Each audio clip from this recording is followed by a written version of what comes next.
Coming to you live from our Auckland Park studios, this is Prime News on SABC 3. Here are the top stories making headlines this evening.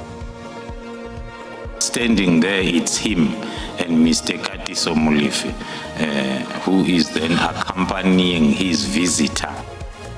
The Madlanga Commission has heard that a sergeant who is under the command of now suspended Deputy National Commissioner for Crime Detection, Lieutenant General Shadrack Sibiya, was caught on CCTV visiting the Sandhurst home of Katiso KT Mulefe less than 10 days before his 6 December 2024 arrest.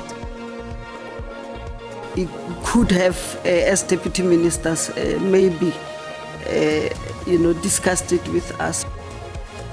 Meanwhile, Deputy Minister of Police has told the Parliamentary Ad Hoc Committee that she first became aware of a Police Minister's directive to disband the political killing task team after a document began circulating on social media platforms. We can never take for granted the support that the South Africans have shown us in the past 8 weeks, really. For us to come back to this welcoming is really a humbling experience.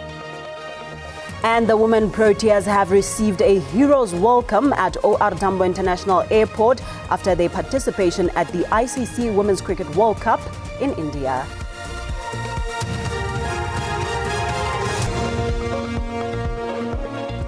It's a touch just after 8 o'clock. A very good evening to you and a warm welcome to Prime News on 3. I am Paulette. Now, much gratitude for joining us this evening. Let's get straight into it.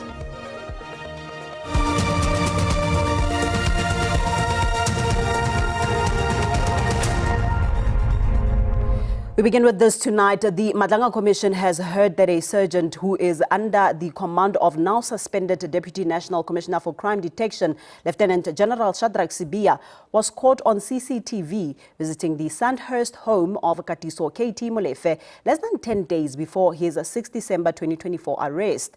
This as SAP's intelligence head, Lieutenant General Dumisani Khumalo, returned to the stand to address the depth of the benefit criminal cartel syndicates allegedly enjoyed from some SAPS officials. Intelligence head Lieutenant General Dumisani Khumalo returned to the witness stand in a bid to illustrate that the events of the 6th of December 2024 at the Operation Takedown of alleged cartel member Katiso KT Mulefe were not a coincidence. This as Khumalo alleges that some police officers act for the benefit of alleged criminal cartels, not in furtherance of the fight against crime. Khumalo gave evidence that a police officer, Sergeant Effie Nkosi, attached to crime detection, under the command of now suspended Deputy National Commissioner, Lieutenant General Shadrack Sibiya, was at the home of Mulefe just days before his arrest. He noticed that when he was arriving, he did not have any bag with.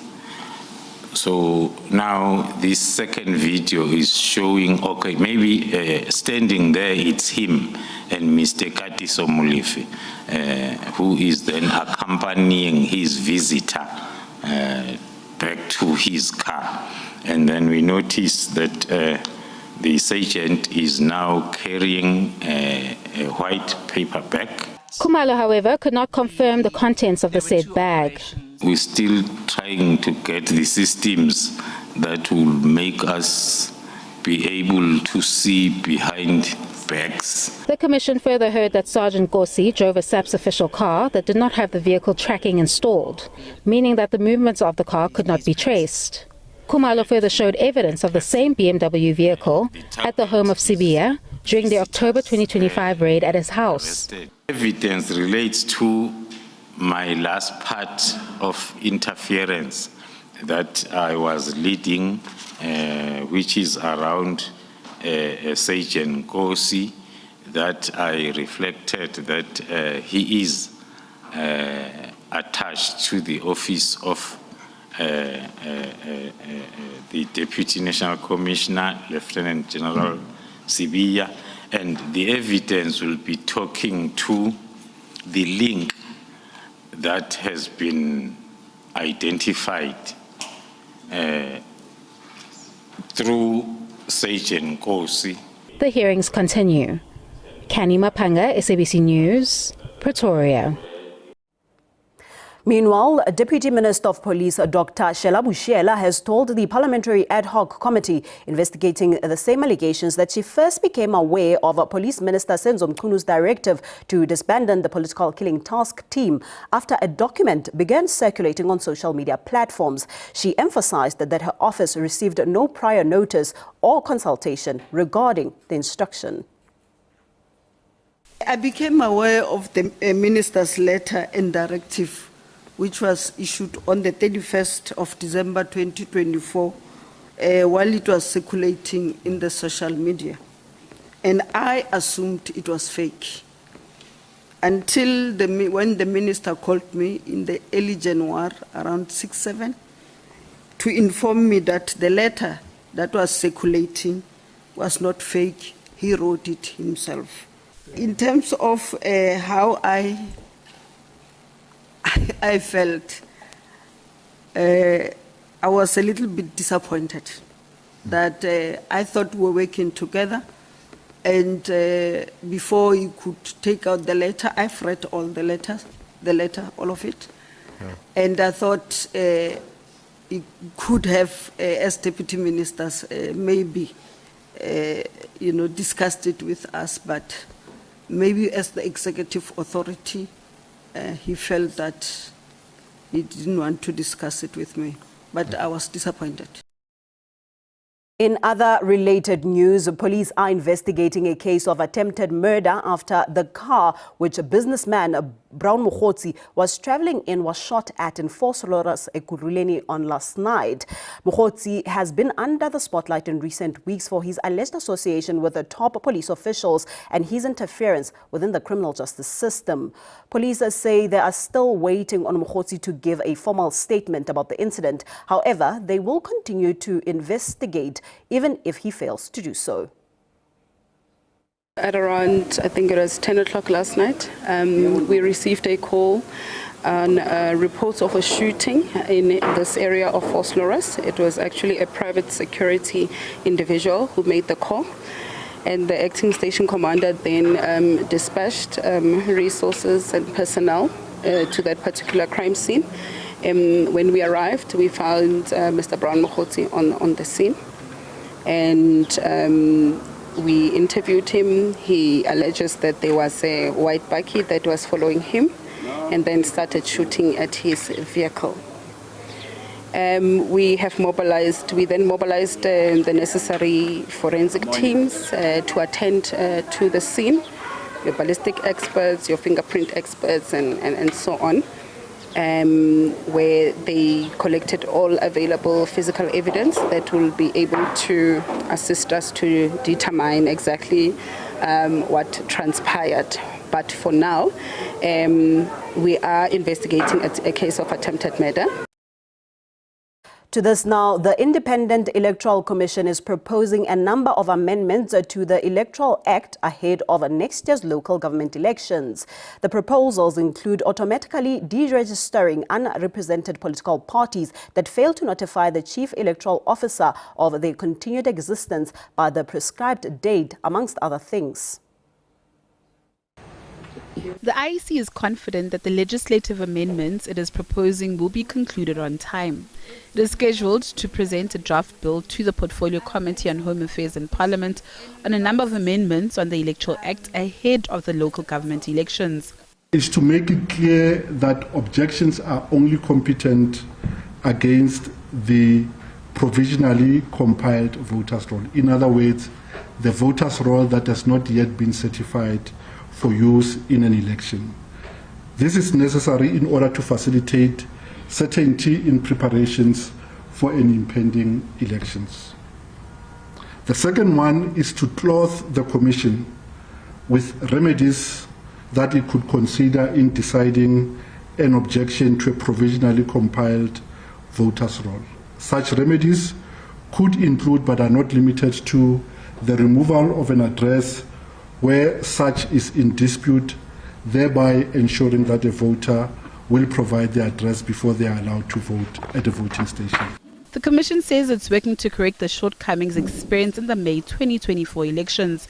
However, it has sounded the alarm on political interference in the work of the Commission. The Commission says 2.1 billion rand will be needed to administer the upcoming local polls. Natasha Peer, SABC News, Johannesburg.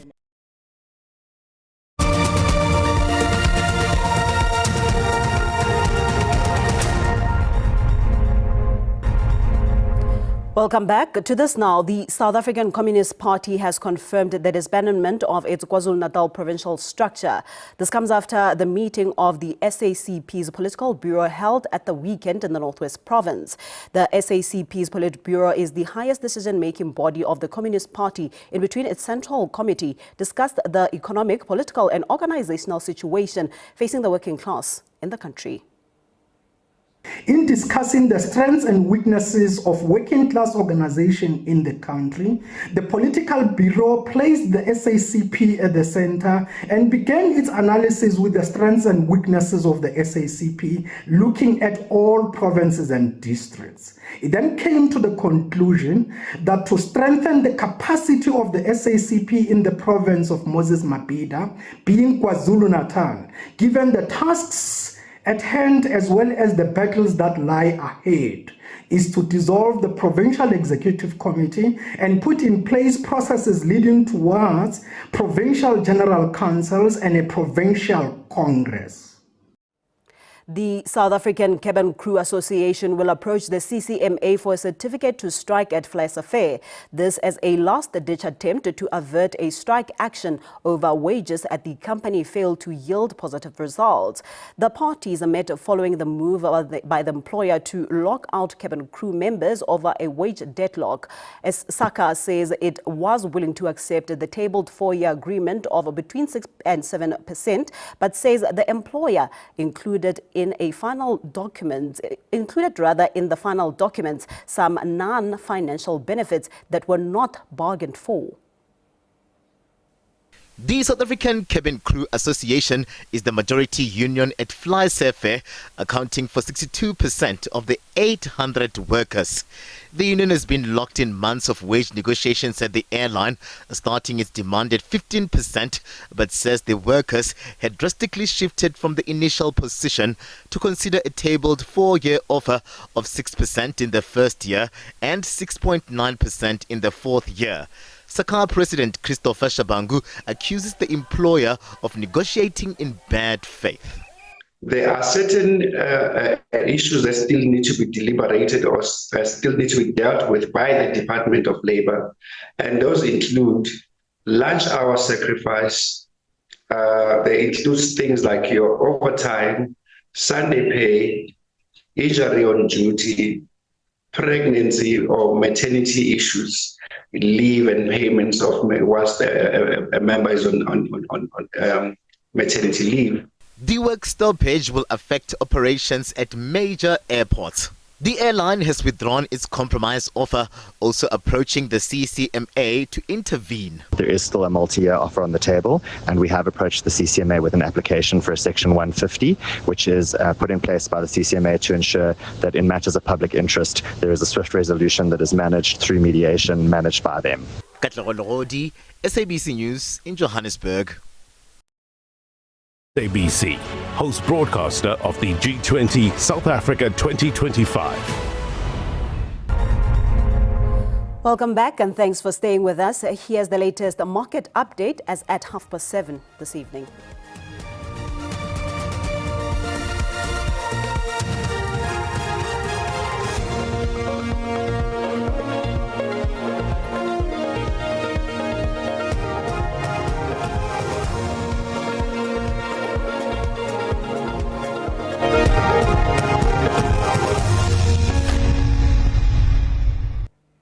In your sports news this evening, the South African women's cricket team arrived back home to a hero's welcome at the OR Tambo International Airport in Kempton Park, Johannesburg. The Proteas beat the odds at the Women's Cricket World Cup in India and reached the final of the showpiece where they were eclipsed by the host nation.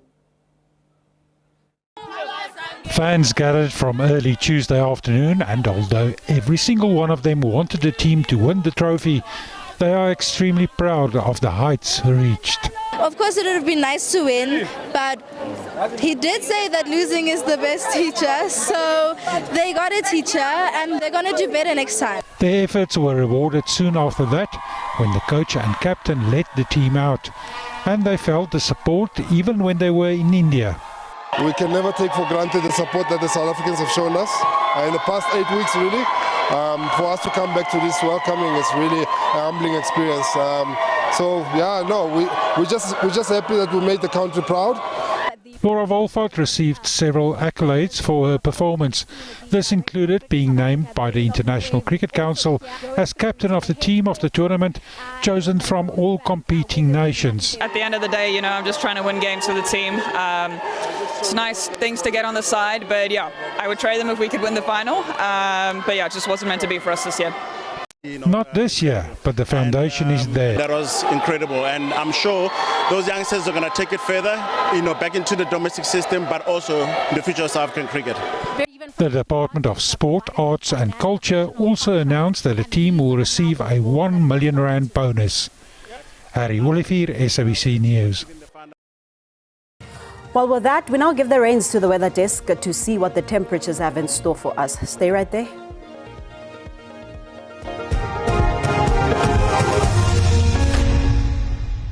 Very good evening to you. Let's take a look at all your weather details. In the Western Cape overnight, expect partly cloudy conditions along the coastline. Wind speeds up to 35 kilometers an hour from southeasterly direction, whilst in the central, eastern and northeastern parts of the country, cloudy conditions continue. Some scattered rainfall in the forecast for the Free State across the provincial border in towards the northwest province. Isolated showers further north in the country for northern Gauteng in towards southern Limpopo.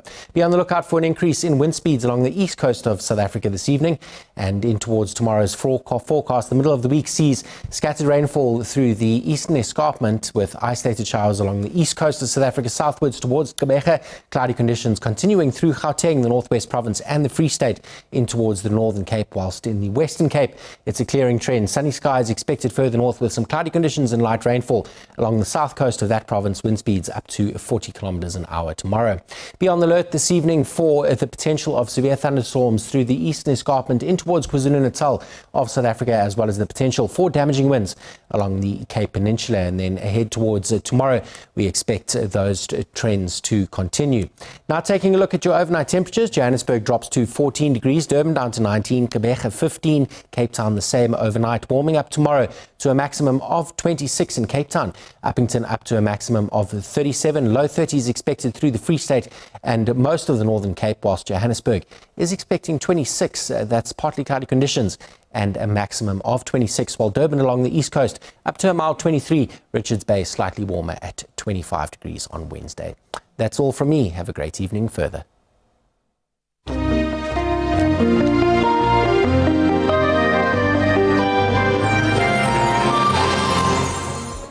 That concludes our time together this evening. Thank you so much for joining us. For now, it's good night. God bless. Pula.